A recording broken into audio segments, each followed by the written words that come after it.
अर्थ के आधार पर शब्द के भेद। अब हम लोग चर्चा कर रहे हैं रूप परिवर्तन के आधार पर शब्द के भेद। रूप परिवर्तन के आधार पर शब्द के दो प्रकार होते हैं, विकारी शब्द और अविकारी शब्द। विकारी शब्द उसको कहते हैं जिस पर लिंग वचन काल कारक आदि का प्रभाव पड़ता है, उन शब्दों को विकारी शब्द कहते हैं। हिंदी भाषा के वे शब्द जिस पर लिंग वचन काल कारक आदि का प्रभाव पड़ता है उसको विकारी शब्द कहते हैं। है कि क्या लिखा विकारी शब्द? हिंदी भाषा के वे शब्द जिन पर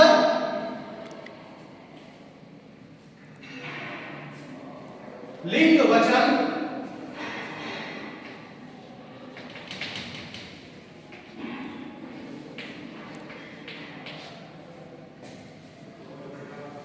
काल कारक एवं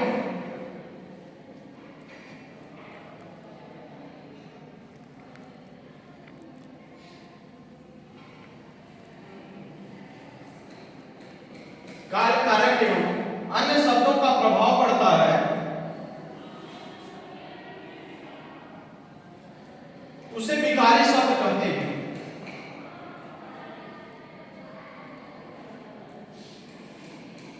जैसे संज्ञा, सर्वनाम, क्रिया, लिंग, वचन, काल, कारक आदि।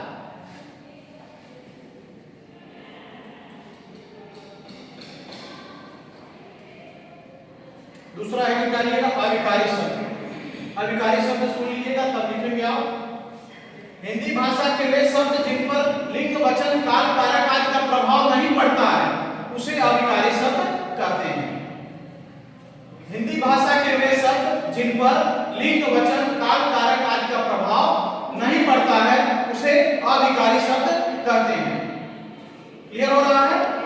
हिंदी भाषा के वे शब्द जिन पर लिंग वचन काल कारक आदि का प्रभाव नहीं पड़ता है उसे अविकारी शब्द कहते हैं। जितने भी अव्यय हैं, ठीक है, सभी जो है अव्यय और निपात ये दोनों अविकारी शब्द कहलाते हैं।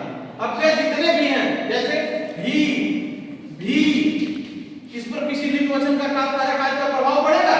नहीं पड़ेगा, इसीलिए इसको अविकारी शब्द के अंतर्गत रखा जाता है। ये सभी निपात हैं, भी ये निपात है। निपात को भी अव्यय के अंतर्गत रखा जाता है क्योंकि इस पर भी लिंग वचन काल कारक आदि का प्रभाव नहीं पड़ता है और ये वाक्य को बल प्रदान करते हैं। हालांकि जब मैं निपात पढ़ाऊंगा तो आपको उसमें बताऊंगा पूरा निपात के बारे में। निपात कितने प्रकार के होते हैं? आजकल सीटेट और सीटेट के पेपर्स में कभी-कभी पूछ देता है निपात। तो निपात को किसके अंतर्गत रखते हैं? अव्यय के अंतर्गत। अविकारी शब्द है निपात, ठीक है। अव्यय और निपात ये दोनों क्या है? अविकारी शब्द हैं, क्योंकि दोनों पर लिंग वचन काल कारक, जिसमें हमने पहला क्या भेद पढ़ा? विकारी शब्द और दूसरा अविकारी शब्द। विकारी शब्द क्या होता है?